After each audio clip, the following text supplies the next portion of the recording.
Welcome to the Ranchers for Tomorrow, the Gatepost, the official podcast of the Arizona Cattle Growers Association, where the spirit of the West meets the future of ranching. Each episode opens the gate to conversations that matter most to the Arizona beef community. Rooted in over a century ranching tradition, this podcast celebrates the men and women who ride for the brand, the producers, family, and the advocates keeping Arizona cattle industry strong. Listeners will hear firsthand stories from the ranchers across the state, the challenges shaping life on the land, insights from ag policy leaders, and updates from the association that represents them. Now, here's your hosts, Nate Brawley and Sydney Connerly.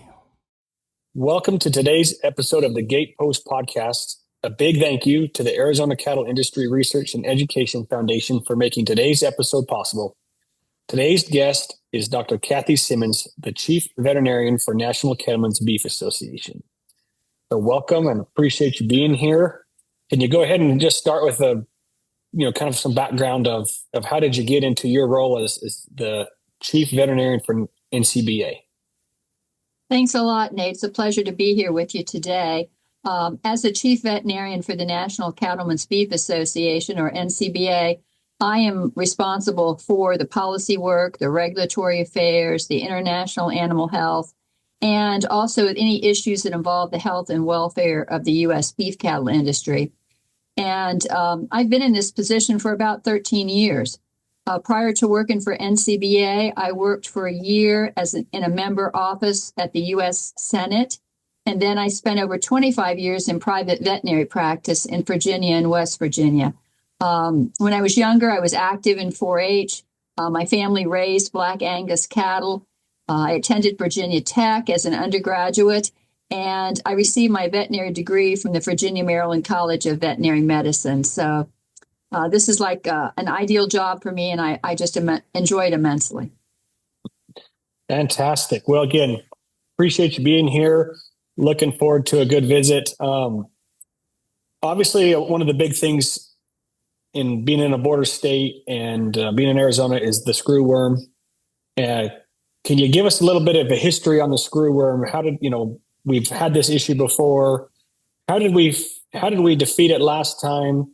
I'm fairly young, but I can remember growing up hearing my grandfather talk about battling the screwworm, and he always talks about the smell, being with the cattle, and you can always, the smell was always the first telltale sign when you had an issue. But, give us a brief history. How did we get here? How did we beat it last time? Start with that. Well, the problem, as you mentioned, with New World screwworm is not a new problem for the United States. We've had it before.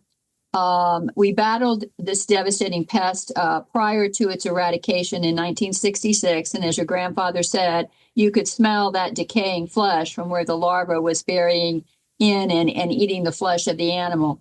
The pest is endemic in South America. And recently, in the past 2 or 3 years, it expanded up from Panama through Central America into Mexico, and is now threatening the United States, especially our border states. It's not a pest that creates problems only for cattle. And of course, the problem is screwworm myiasis. And that is where these flies will lay their eggs on any type of wound or any body orifice or mucous membrane or genitalia.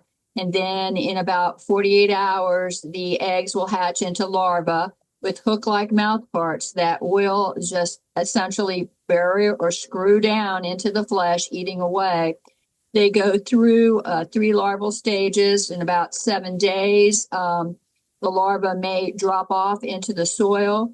If an animal's untreated in 7 to 14 days, they may die. The problem is that once you have the myiasis from the initial insult, you can, if there's screwworm flies in the area, get more and more flies laying more and more eggs, and the cycle then continues within the animal. It's not like 7 days, they drop off. If you're alive, you're okay. It continues in an infested area. So it really is a problem, and it's a problem for all warm-blooded mammals, including livestock, wildlife, pets, and even people. And they have had, I think, over 90 deaths from screwworm, even in Mexico and Central America. So I think it is something that that needs to be addressed if we do get it. And we address it by using a process known as sterile insect technique. And that's how we eradicated it in the United States in 1966 and in Mexico in 1991. And we pushed it back in 2006 through Central America into an area between Panama and Colombia known as the Darien Gap. And that was our goal. We wanted to keep these flies up in the Darien Gap and not coming down any further into Central America. The Darien Gap was a great region to pick because it was a region of dense jungle, sparsely populated, a great place to be our little screwworm reservoir where we didn't, let them go beyond that. But over time, as with everything, the land was cleared for some farming in parts of that area, and there was migration of people from Central America. Cattle from Central America came through, sometimes not legally, through that jungle, and that has led to the problems that we see now. The sterile insect technique involves the production of sterile male screwworm flies that mate with wild female flies. These wild females will only mate once in their lifetime. So over time, the screwworm population is wiped out because there are no longer any viable fertilized eggs to hatch into larvae. The sterilization process of these flies involves sterilizing the pupa, and they do that with gamma radiation in a biosecure production facility. Unfortunately, currently, we only have one of these production facilities in the world, and that's in Copeg in Panama, and that has been kept going by an arrangement between Panama and the United States to fund Copeg. Copeg produces 100 million flies per week maximally. But unfortunately, with the current infestation that we have in Central America and Mexico, it's estimated that we're probably going to need around 500 million sterile flies a week for the eradication effort. So the United States is now looking to increase these production facilities. We have funded a production facility to be built in Matapa, Mexico. We gave them $21 million to help with that. And USDA has funded a sterile fly production facility in Texas near Moore Airfield. We have yet to start construction, but it should be, in the next few weeks, they should break ground on that, hopefully. We've got the Army Corps of Engineers on it, so we'll see what they can do. Meanwhile, there is a limited travel distance that you can transport these flies. You have to chill them, and they can only go, they have to be viable, so they can only go so far for aerial dispersal. So we have then developed dispersal centers that are in Mexico, two of them up in the southern part of Mexico, where the concentration of the screwworms is the heaviest. And then we are working on another dispersal center in Texas near Moore Airfield, so that it would be used if we get the production center there at Moore. Then, of course, the dispersal center would help to get flies out to other parts of the United States. But it is certainly the way we beat it before, so that's what we're going with now. There are also some innovative ways in the future that we may also deal with this. I attended a meeting a couple weeks ago between Arizona Department of Ag, New Mexico Department of Ag, and there were some two individuals from Mexico that were at this meeting. It was held in Wilcox, and the term that was used multiple times was cowboy infrastructure, is how we beat it the last time with the flies, cowboy infrastructure. So I thought that was funny, but a real nasty individual to fight again. Can I go back? You made a comment about there was a facility in Mexico that was starting to do the sterile flies to make up the 400 million that were short. Are they currently producing? Well, this fall they were telling us that probably would not be up and running until spring of 2026. What they did was they, retrofitted a fruit fly facility there that they had existing. So that's how they can speed up the process to produce. Now, they will probably only be able to produce 60 to 100 million flies a week there. So that would put our total up to anywhere from 160 to 200 million flies a week, utilizing Copeg. We need 500 million. So The facility in Texas, when it's fully operational at phase 2, will be able to produce 300 million sterile flies. So with the other facilities, that would give us that 500 million total.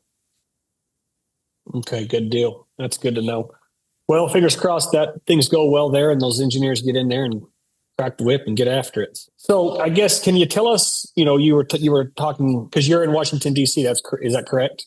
And That's so correct. I'm based out of our DC office. We have an office in DC with about 18 folks. That's just policy. And then our main office is near Denver, and we have over 100 folks there. So can you share with us a little bit more of what is our own federal government doing? I mean, obviously the Texas plant, but can you give us a brief overview of what is our, what's our team doing to fight this issue and be prepared for this issue? Because, again, being from a southern border state, it's obviously going to probably affect Texas, New Mexico, Arizona, maybe Southern California first. So is it one of those things that you get the sense that, some of the northern states maybe are not quite as ready to panic as the border states are? So do you see that issue when you're again, 30,000 foot view looking at this as a whole? Or again, I guess it's two questions, but what are we doing on our home turf, I guess, to continue to be prepared? Well, I think Secretary Rollins is leading a whole of government approach to mitigate the threat of New World screwworm from Mexico. There's an interagency coordination unit for screwworm in the federal government. It's co-led by USDA, CDC, and the Department of Interior. And they deal with a phased response strategy with early detection plans, rapid containment, and long-term eradication of the screwworm. And the Secretary, I'm sure you've heard of her 5-pronged plan to mitigate the threat of New World screwworm. And that plan, first prong, is to stop the spread of the pest from Mexico. So she is working to help to improve them and their control measures and their eradication measures there in Mexico. And Mexico is performing active surveillance now on the location of where these flies are. Before it was just passive surveillance. We have an infected animal here, so that must be here. We don't know how far ahead of that, infected animal these flies are. And that's not adequate to have control of the situation. So we've helped them by getting fly traps in the areas around the cases, and then weekly they will check the flies and identify whether there are any screwworm flies in the traps, and they use lure in those traps to bring the flies in. There's also now movement restrictions related to the infested areas in Mexico. We're encouraging them to have wildlife surveillance, and we're also encouraging improved border controls in Mexico with Guatemala. That border is still open in Central America. So they have an influx of cattle coming from Central America into Mexico. And those cattle, for the most part, many of them are infested. So there have to be treatment facilities there at that border, and there have to be restrictions made on those animals. Some of the animals make it through those border restrictions, and then there's also the smuggled animals that don't. So it's difficult for them at that border with Guatemala. Are you aware? Sorry. Are you aware of an organization in Mexico or South America that is monitoring the wildlife? Because that's one of the arguments that I hear. That's a big question mark for all of us. I think they do not have a Department of Interior at the same level that we do for wildlife surveillance, and USDA APHIS also has a wildlife division. I think that they probably in Mexico do not have the personnel or the infrastructure for wildlife monitoring that we have. And that's something I think that we've been trying through USDA APHIS to work with them on. But I can't comment on the specifics of what they're doing. The next thing that the Secretary has in her plan is to protect the U.S. border. Of course, USDA has essentially kept that border closed to cattle, bison, and horses since May of last year. She opened the border briefly in July for about 24 to 48 hours, but there was such a rapid spread at the time of the pest northward in Mexico that we were forced to close that border again. Mitigation measures that we had in place and protocols that we had in place when the border was open were effective, Nate. We had no more rejections of animals at the border with these protocols in place than we had when we didn't have to have the protocols. So our rejection rates did not go up. We had good compliance on both sides with our border port people and their border port people on getting these animals through with the proper mitigation measures. But the rapid spread of the pest was just such that USDA felt it was prudent to close the border again.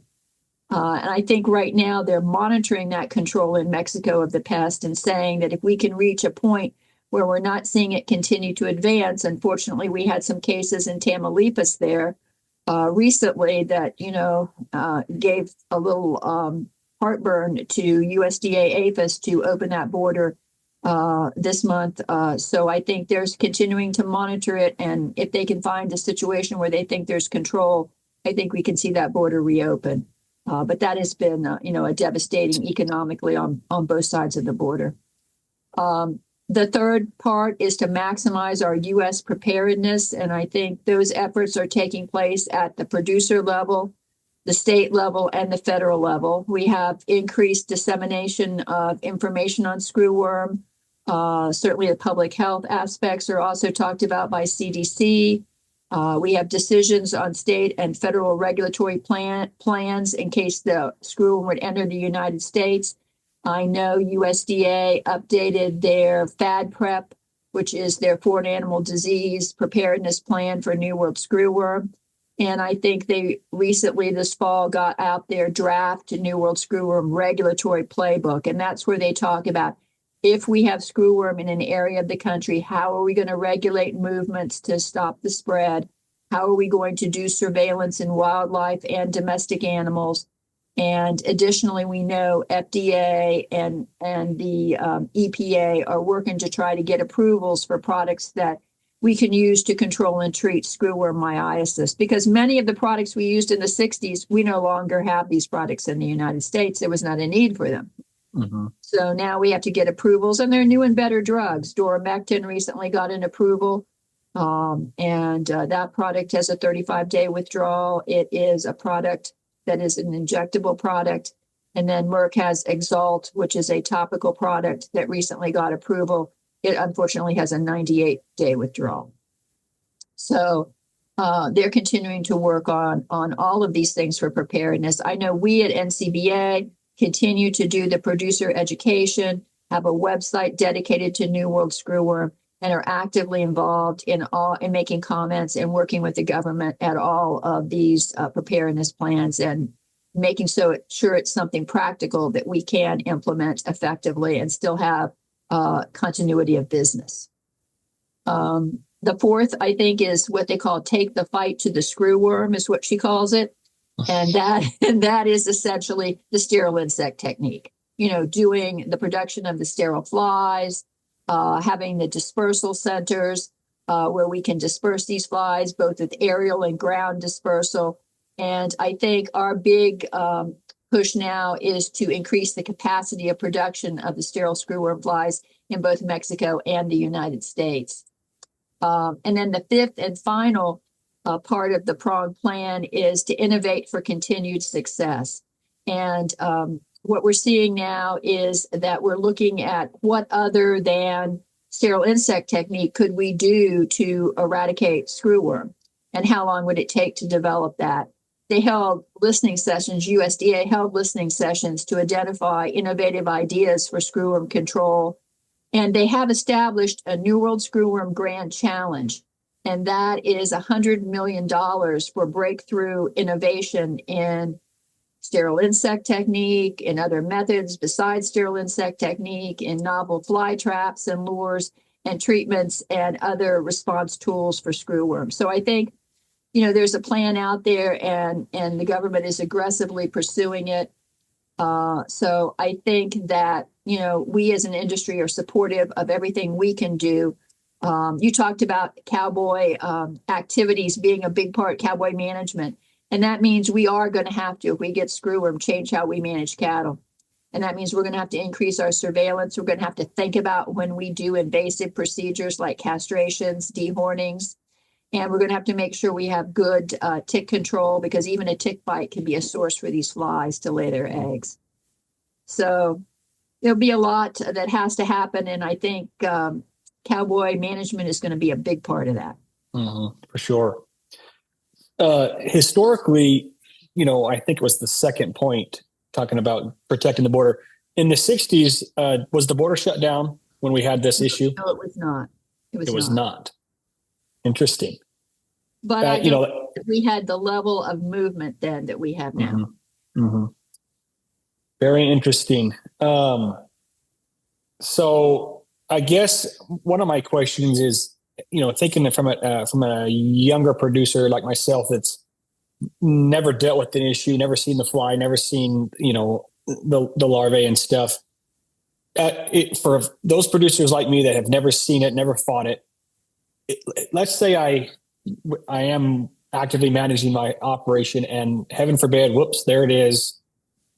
What do I do? How do I who do I need to notify? What, am I still allowed to market that animal? At what point is it past the point of saving that animal? I mean, again, it's kind of a lot going on here, but for a person like me that's never seen it, what should I do? How should I, I guess, continue my operation and what do I do next? Well, I guess as with all disease processes, the best friend is your herd veterinarian. And I think they're going to be aware of all the tools that are available because, as I say, some of the products haven't been there.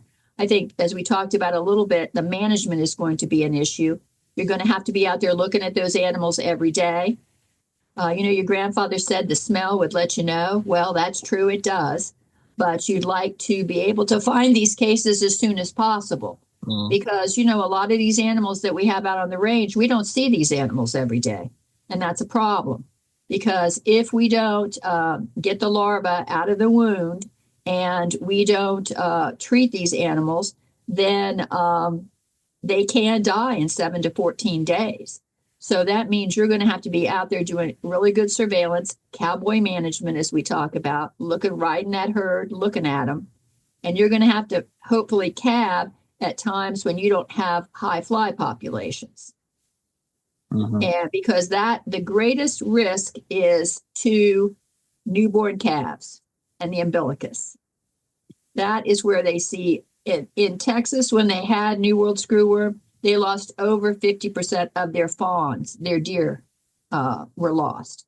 Wow. Because it is just a difficult process if there's not somebody there watching it, treating those navels, and making sure that the cow is cleaned, and also the perineal area of the cow is not a source for screwworm to invade her. So that's a big time. Big time is if you do any dehorning or any castration, those sites, even ear tagging, Nate, would be a site. So we have to think about the things we normally do, and we don't think about what time of year or when we do them or how we can watch them after we do them. And we're going to have to put that in our thought process to protect our herd. Yeah, there's going to definitely be come a time where some folks are, heaven forbid if we get it, where some management decisions are going to have to be made that maybe our fathers and grandparents didn't have to do because it wasn't an issue, for sure. Well, that too. And then we have public perception. It is a grisly disease. And now we have drones and cameras and social media. And our grandfathers didn't have to deal with that perception either. Yep. That's another whole issue as well for beef. So you think that will become a big issue, just the consumer perception of, what if I'm eating? We have a cross-species communications working group that's working on trying to make sure that they can get out there and tell the story and say, and that's one thing I think we need to stress when we talk about this. It is an animal health and a public health problem. It is not a food safety problem. All of our meat undergoes an antemortem, which means live animal inspection, as well as postmortem, which means the carcass inspection, to assure that the meat is safe and wholesome for the U.S. consumer to eat it. So I think, whereas looking at the pictures of affected animals may be an ick factor, it is not a food safety issue. Switching gears a little bit, going back to, when and if the border gets opened, as far as NCBA is concerned, do they have necessarily a stance, or are the government, lobbyists, are they pushing to get it open? What's kind of NCBA's stance on the screwworm? Yeah, NCBA, all of our policy stances are based on a grassroots policy process, which means that all of our policy comes through, this type of policy for New World Screwworm would come through our Cattle Health and Wellbeing Committee, which is chaired by a volunteer leader and which has voting on all policies by grassroots membership, and which the policies are brought to us by our state affiliates. Again, a grassroots process. Currently, NCBA policy states that we support feeder cattle imports from Mexico contingent upon adherence to USDA inspection and treatment protocols and Mexico's cooperation with screwworm control efforts set forth by USDA. So what we're saying is, if it's safe to bring them in, we want to bring them in. And that means if we have a protocol in place that works, and we know we have one that works because we used it, then let's bring them in. We understand the need to safeguard that border, and I think a lot of it was trying to convince Mexico to get more aggressive in their work on their side of the border. To be quite honest with you, is why this border is closed. But I think what we're seeing on the NCBA side is that it's a devastating economic effect for our feeder members who feed Mexican cattle. And I say that because the U.S. typically imported 1.2 to 1.3 million head of cattle annually from Mexico. In 2024, our Mexican cattle imports, live cattle imports, were valued at $1.3 billion. This past year, we only probably brought in 230,000 head of cattle from Mexico. So you can imagine if you were running a feed yard there on the border and you were feeding only Mexican cattle, you've had an empty feed yard, and there are pictures of empty feed yards. And these folks are losing millions of dollars, Nate. Some of them will go out of business. Yep.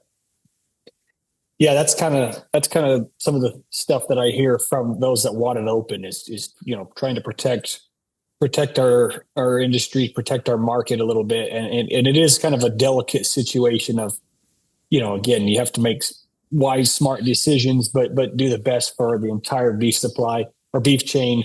Again, like a lot of these issues, they affect some components of the beef industry more than others, but it's one that we all need to take real serious.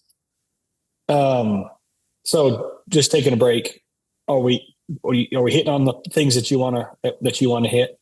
I think so. Yes. Okay. Because like I say, I really only have one more question. Is there anything that you want to touch base on more or go back to, or? Well, I think we as an industry appreciate the opportunity to be involved in the process to protect against a foreign animal disease. We have been able to be in stakeholder discussions on both the playbook and the innovative ideas. We have worked collaboratively with USDA APHIS, and we, as you say, want to safeguard the beef industry as a whole. We realize that this has been economically devastating to some of our members. So we try to say that if APHIS feels that things are good on the Mexican side as far as control of this pest, and we can restart our protocols that seem to be very effective, we would like to do that. USDA APHIS is putting review teams into Mexico on a monthly basis. And they also put review teams in when we have positive cases to those areas. We do have to realize that there are areas of Mexico where it is not safe to put some of our USDA folks in the area. And I think that has made it very difficult for us to assess the situation. And maybe is why in some cases we have had to err on caution in making decisions as far as the border are concerned. Yeah, going back to my meeting in Wilcox, the guys from Mexico said the same thing, that there are parts of Mexico that it's really hard to monitor and look cattle over because it's just not safe even for them to be there. So yeah, that's a whole other component of it that makes it extremely difficult. We talked about this a little bit as far as cowboy infrastructure and changing some management styles, but is there, what do U.S. beef producers need to know more about the screwworm that maybe we're not taking serious enough? I think they need to know that it may change how they move cattle if we get this problem, because we're going to have permitted movements to move animals interstate. And we've not really had to do something like that, with our cattle to safeguard against a foreign animal disease, which means you need to plan when you're going to move your cattle, because you're going to have to request a permit from your state veterinarian to the next state veterinarian to move that cattle from an infested area.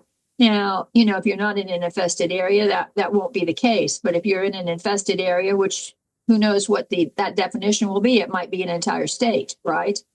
Then moving those cattle is going to be a bigger process than it was in peacetime.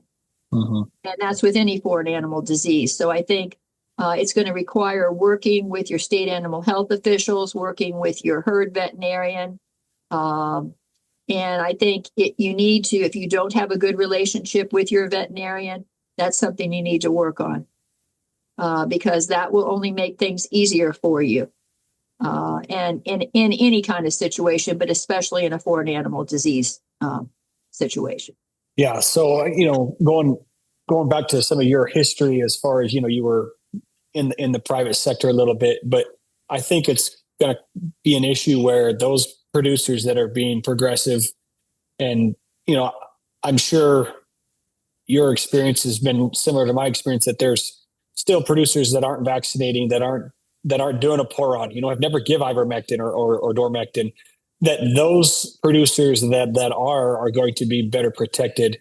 And so again, you want to talk about it, I guess, from an animal welfare issue of things that, like I say, maybe the producers aren't doing, that if they'd start now, heaven forbid they get the screwworm, that they're going to have practices kind of not in place, but. Well, it's the things that BQA tells them to do, the Beef Quality Assurance Program. And I can only say that if you are not involved with BQA and you are raising cattle, you probably have some things that you can learn in management. And BQA, of course, talks about vaccination, talks about parasite control, both internal and external, and also talks about the veterinary client-patient relationship and the importance of that. So I guess you can do BQA modules online, and you can learn. And the more you know, the better you can be proactive against anything that could threaten your herd as far as diseases or parasites. I guess I really didn't introduce myself to you at the beginning, but I work for U of A Cooperative Extension, and I am actually the Arizona co-chair for BQA. And, this week I've had 2 conversations this week from producers who do not have a squeeze chute and who are looking for a squeeze chute.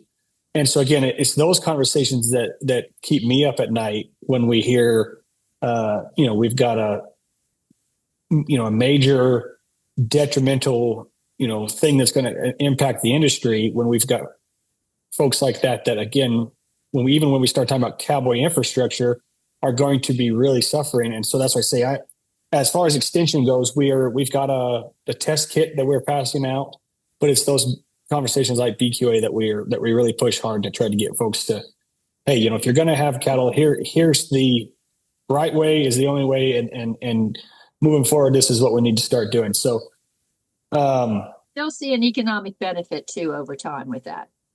So that's another incentive. I mean, you want to do what's best for your animals. I think everybody who raises animals, you want to raise healthy animals. You want to have good animal welfare.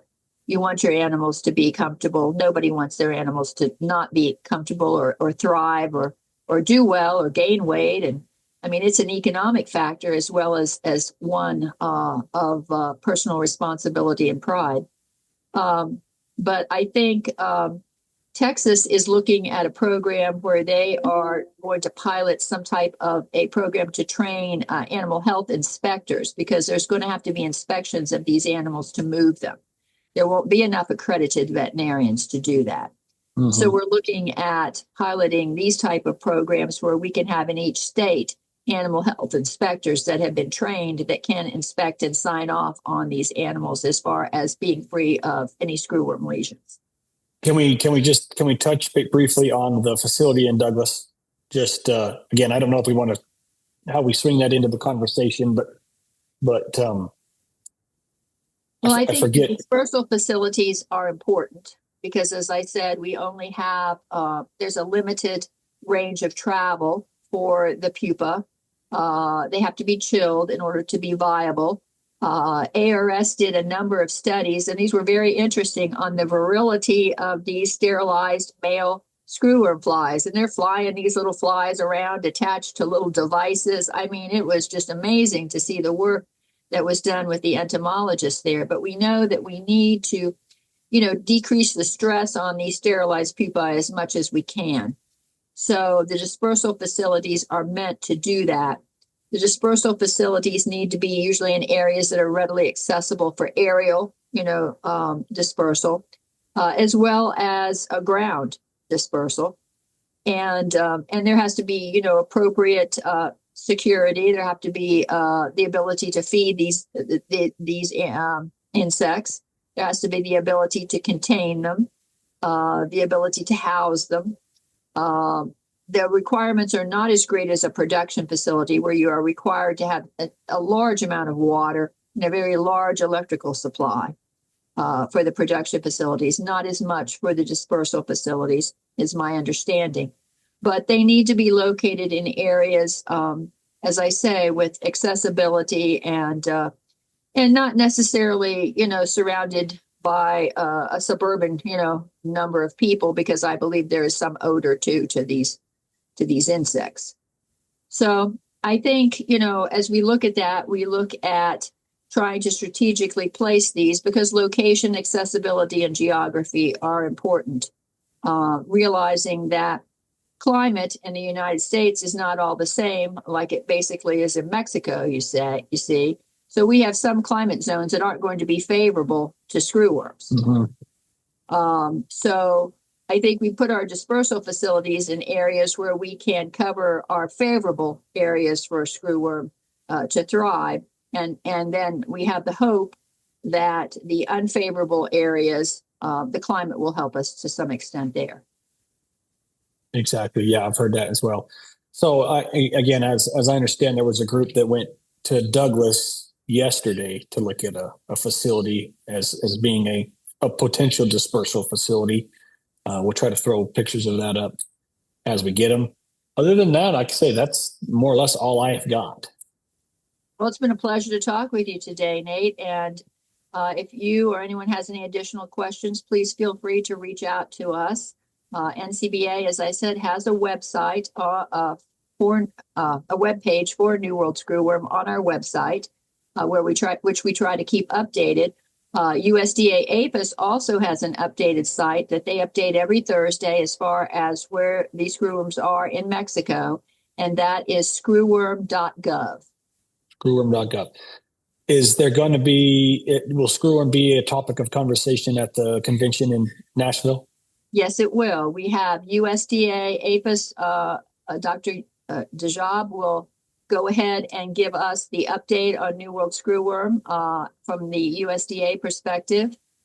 We will also have two other speakers. One will be Customs and Border Protection, talking about how they protect us against foreign animal diseases, including screwworm.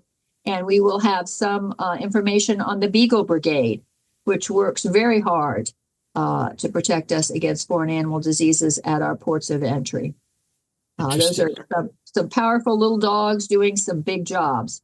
And then finally, at Cattle Health and Wellbeing in Nashville, we will talk about the Asian longhorn tick and Tyleria orientalis akita, which is another foreign animal disease that we are seeing spread by an invasive pest that was not native to the United States. Interesting. Well, that ought to be a lot of fun. So We're thank you looking very forward much, to reading Dr. them. Simmons. It's been a pleasure. Thank you so much. You have a great day.